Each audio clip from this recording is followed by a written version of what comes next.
Hello friends, स्वागत है आपका एक बार फिर से आपके अपने लीगल चैनल सोच पर प्रहार में। दोस्तों, आज के इस वीडियो में हम बात करने वाले हैं लीगल नोटिस पर। लीगल नोटिस का पहले हम मतलब जान लेते हैं शॉर्ट में।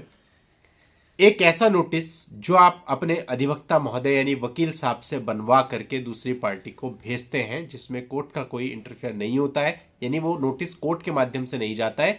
आपके वकील साहब के साइन और स्टैम्प के साथ में उनके लेटर हेड पे आप कह सकते हैं दूसरी पार्टी को जाता है, उसे आप लीगल नोटिस कहते हैं। यानी इस लीगल नोटिस के लिए किसी वकील साहब को एंगेज आपको करना पड़ता है, वो आपकी तरफ से लीगल नोटिस दूसरी पार्टी को भेजते हैं। अब मैट्रिमोनियल विवाद जहां पर आप और पत्नी अलग अलग हैं, आपको कई बार सलाह दी जाती है कि आप लीगल नोटिस अपनी पत्नी को भिजवा दें। तो दोस्तों, आज हम इसके कंडीशन जानेंगे, प्लस लीगल नोटिस किन कंडीशन में आपको भेजना सही रहेगा, किन कंडीशन में सही नहीं रहेगा, उसके क्या क्या नुकसान हो सकते हैं वो भी जानेंगे। यानी कुल मिला के वीडियो काफ़ी इंपॉर्टेंट रहने वाला है और ये टॉपिक भी ऐसा है जो जानना बहुत ज़रूरी है, क्योंकि आपका एक गलत मूव आगे के लिए आपके सारे केस खराब कर देता है। तो शुरुआत हम करते हैं उस स्थिति से जहां पर आप लोग अलग अलग रह रहे हैं। पत्नी पेरेंटल होम में रह रही है, अपने माता पिता के पास रह रही है, काफ़ी समय हो चुका है। अब आपके मन में आ रहा है कि मैं अपनी तरफ से क्या करूं। अब यहां पर आप उसको जो नोटिस भेज सकते हैं, चार प्रकार के नोटिस वो हो सकते हैं। पहला नोटिस हो सकता है कि आप उसको म्यूचुअल डाइवोर्स के लिए नोटिस भेजें, क्योंकि कोई बातचीत ही नहीं हो रही है, बात आगे नहीं बढ़ रही है, चीज़ें रुकी पड़ी हैं, आप फंस गए हैं, एज निकल रही है। सेकंड, अगर आप वापस लाना चाहते हैं तो उसको रेस्टिट्यूशन के लिए नोटिस भेज दें, या कई बार आपको सलाह दे दी जाती है कि भाई आप वापस नहीं भी लाना चाहते हो तब भी रेस्टिट्यूशन के लिए नोटिस भेज दो, वो आपके काम आएगा। तीसरा, यदि उन्होंने आपका डिफेमेशन कर दिया है या सोसाइटी में आपकी बदनामी करवा रहे हैं और उसके लिए आप उनको दंडित कराना चाहते हैं या स्टार्टिंग में डराना चाहते हैं कि आप गलत कर रहे हो ताकि वो ऐसा करने से रुक जाए, तो उस चीज़ के लिए हम एक नोटिस भेजते हैं, लीगल नोटिस, कि भाई आप ये डिफेमेशन हमारा कर रहे हो, इसे इमीडिएटली स्टॉप कर दो, अदरवाइज हम आपके खिलाफ लीगल एक्शन ले लेंगे। चौथा होता है वार्निंग नोटिस, कि किसी भी चीज़ के लिए आप उनको वार्निंग देना चाहते हो। फॉर एग्जाम्पल, आप उनके खिलाफ कोई सिविल केस फाइल करने वाले हो, पहले से आपने बता दिया कि भाई हम आपको नोटिस भेज रहे हैं, इस नोटिस प्राप्त होने के इतने दिन के अंदर अंदर आप ये काम कर लो, अदरवाइज हम आपके खिलाफ सिविल केस फाइल कर देंगे। ये होता है आपका वार्निंग नोटिस। तो ये चार प्रकार के नोटिस होते हैं जो कि आप उस स्टेज पर पत्नी पक्ष को भेज सकते हो, या आपको एडवाइस मिलती है कि साहब आप भेज दीजिए। अब एक एक करके हम इन सब चीज़ों को जानते हैं। सबसे पहला, म्यूचुअल डाइवोर्स के लिए नोटिस।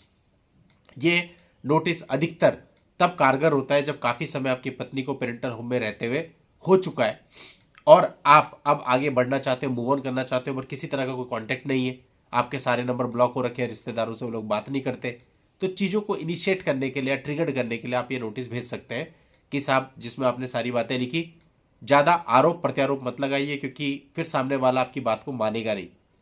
आप नॉर्मल एक नोटिस बनाइए, प्रेयर में लिख दीजिए, भैया जब ये रिलेशन चलना पॉसिबल ही नहीं है, आप 1 साल से पेरेंटल होम में रह रही हैं, तो इसको आपसी सहमति से निपटा लिया जाए, बैठ करके बात करते हैं। तो कई बार अगर आप इस तरह का न्यूट्रल नोटिस भेजते हैं, सामने वाले को भी लगता है कि चलो बैठ के बात करते हैं, और कहीं ना कहीं कोई बात हो जाती है। और अगर आप इसी चीज़ को नेगेटिव में देखें तो इसका नेगेटिव इंपैक्ट ये भी हो सकता है कि जो सामने वाली पार्टी है, ये नोटिस मिलते ही वो किसी से सलाह लें और आपके ऊपर 498A DV और 125 CRPC का केस कर दें। ये भी बहुत सारे केसेज में देखा जाता है। सेकंड, अगर आप खुद डाइवोर्स की याचना कर रहे हैं, तो अगर वो कोर्ट में आ जाते हैं बाद में, तो वो इस बात को ग्राउंड बनाएंगे कि देखिए साहब, ये तो खुद ही रखना नहीं चाहता था, इसने हमें नोटिस भी भेजा था कि आपसे सहमति से इसे खत्म कर लो, तो उसे वो एक ग्राउंड की तरह भी यूज कर सकते हैं। तो इसका फायदा ये है कि चीज़ें इनिशिएट हो जाती हैं कई बार, और नुकसान ये है कि कई बार आपके ऊपर उल्टा केस आ जाते हैं और कोर्ट में उनका एक आर्ग्यूमेंट बन जाता है। अब हम बात करते हैं दूसरे तरह के नोटिस की, जो कि रेस्टिट्यूशन का नोटिस है। कई बार आप कहते हो कि साहब, आप इतने दिनों से अपने पेरेंट्स के यहाँ रह रही हो, मैं आपसे कहता हूँ कि आप आइए और हम साथ में निवास करते हैं। थोड़ा सा जो स्टोरी का बैकग्राउंड है वो भी आप उसमें दे देते हैं। अब इस प्रकार का अगर आप नोटिस भेजते हैं तो इसका कॉन्सिक्वेंस क्या हो सकता है। यदि आप एक्चुअल में चाहते हैं कि वो साथ आके रहे, तो ऐसा बहुत कम मामलों में होता है कि ऐसा नोटिस मिलने के बाद वो वापस आकर के रहने लगे, क्योंकि जनरली ये होता है जिसे साथ रहना होता है वो वैसे ही आ जाता है, वो साल भर पेरेंटल होम में क्यों रहेगी फिर। तो नॉर्मल इसका कॉन्सिक्वेंस ये होता है कि आपको वापस एक नोटिस आता है जिसमें आपके ऊपर सारे एलिगेशन लगा करके आपको दंडित कराने की बात कही गई होती है। या दूसरा, अगर आप कहें, इसका कॉन्सिक्वेंस ये भी हो सकता है कि नोटिस आपका गया और उनकी तरफ से आपके ऊपर केसेज हो जाए, और बहुत कम चांसेज होते हैं कि ऐसा कोई नोटिस भेजने से वो वापस आपके साथ आके रहने लगे। लेकिन अधिकतर आपको ये बोला जाता है आप उसे रखना चाहते हैं, नहीं रखना चाहते, वो आए या ना आए, लेकिन ये नोटिस आप भेज देंगे तो आपको इससे मदद मिलेगी कि मैंने बुलाने की कोशिश करी थी।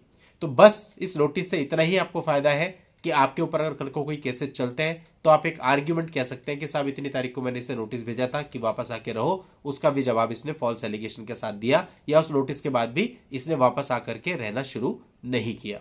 अब दोस्तों तीसरे नोटिस पे आ जाते हैं डिफेमेशन का नोटिस। ये बहुत इंपॉर्टेंट होता है क्योंकि कई बार जब पत्नी चली जाती है उसके बाद आपके रिश्तेदारों के सामने, सोसाइटी के सामने, आपके डिपार्टमेंट के सामने, एम्प्लॉइज, फ्रेंड्स के सामने आपका अपमान किया जाता है। तरह तरह की बातों को आपको ऐसा पोर्ट्रे किया जाता है कि आप एक क्रिमिनल हो। कई बार ये सब चीज़ें रिकॉर्ड पर हो जाती है, आपके पास कोई फ़ोन कॉल रिकॉर्डिंग होती है, या आपका कोई फ्रेंड, कोई रिलेटिव बयान देने के लिए रेडी होता है, या उनके पास कोई ऐसी व्हाट्सएप चैट होती है, या कई बार और कुछ। तो ऐसे में आप उनको नोटिस भेजते हो डिफेमेशन का कि सारी बात आप उसमें लिखते हो, लास्ट में प्रेयर में लिखते हो कि भाई इस चीज़ को इमीडिएटली स्टॉप कर दिया जाए, और अगर ये आगे भी कंटिन्यू रहती है तो आप सिविल और क्रिमिनल दोनों डिफेमेशन की कार्रवाई अमल में लाओगे। इस नोटिस का अच्छा कॉन्सिक्वेंस ये होता है कि कई बार वो लोग समझते हैं इस बात को कि भाई कोई केस वेस हो जाएगा, उससे बढ़िया इन सब चीज़ों को बंद कर दें, और वो कम्युनिकेट करना ऐसा बंद कर देते हैं। इसके काफ़ी चांसेज होते हैं। दूसरा, कई बार ऐसा भी होता है कि इस नोटिस के बाद भी आपके ऊपर एज ए काउंटर 125 DV और 498 के केस आ जाते हैं। तो दोनों ही चीज़ें इसमें हो सकती हैं। 50-50% चांस है वो डिफेमेशन आपकी रुक भी सकती है और वापस आपके ऊपर काउंटर केस भी आ सकते हैं यदि पहले से कोई केसेज नहीं चल रहे हैं। अब दोस्तों नेक्स्ट आते हैं हम अगले नोटिस पर, वार्निंग नोटिस। अब देखिए ये बहुत इंपॉर्टेंट है। अब फॉर एग्जाम्पल वार्निंग नोटिस किसी भी चीज़ के लिए हो सकता है, जैसे कि आपके घर में उनका सामान पड़ा हुआ है, आप नोटिस भेज के कह सकते हैं भाई सामान हटवा ले, या आपके किसी घर पर उन्होंने कब्जा कर रखा है, आप नोटिस भेज के कहते हैं कि भाई कब्जा खाली कर दें वरना हम सिविल केस कर देंगे, या और भी कोई कई कारण हो सकते हैं। आपने कोई पैसा दे रखा है उसकी रिकवरी आप मांगते हैं कि हम सिविल सूट कर देंगे। ये वार्निंग नोटिस होता है दोस्तों। इस नोटिस का कॉन्सिक्वेंस ये होता है कि किसी भी कीमत पे आपकी वार्निंग से वो लोग कुछ भी नहीं करते। फॉर एग्जाम्पल आप कहते हैं मैंने 5 लाख रुपए दिए थे, मुझे वापसी कर दे वरना मैं केस कर दूंगा, 15 दिन में मुझे वापसी कर दो इतने % इंटरेस्ट के साथ। कोई वापस नहीं करता आज के समय पे। या कोई और रिलीफ भी आप इस तरह के नोटिस में मांगते हो तो इसका कॉन्सिक्वेंस होता है कुछ भी वापस नहीं होता। तो यहां मेरा सजेशन यही है कि अगर सिविल केस की सिचुएशन है तो आप बिना किसी नोटिस के डायरेक्टली केस फाइल करो और कोर्ट से उनको समन भिजवाओ। ये ज्यादा प्रैक्टिकल तरीका है। इस नोटिस का इन माय ओपिनियन कोई फर्क नहीं पड़ता, ना लीगली फर्क पड़ता है, ना साइकोलॉजिकली उन पर ऐसा फर्क पड़ता है कि वो आपकी मांग को मानेंगे। उल्टा ये हो सकता है आपने ऐसा नोटिस भेजा और कोई केस नहीं है तो उल्टा आपके ऊपर 125 DV और बाकी के केस आ जाए। तो अगर आपको सिविल केस ही फाइल करना है तो डायरेक्टली फाइल कीजिए और कोर्ट से समन भिजवाइए। तो ये 4 प्रकार के नोटिस की सलाह आपको मिलती है।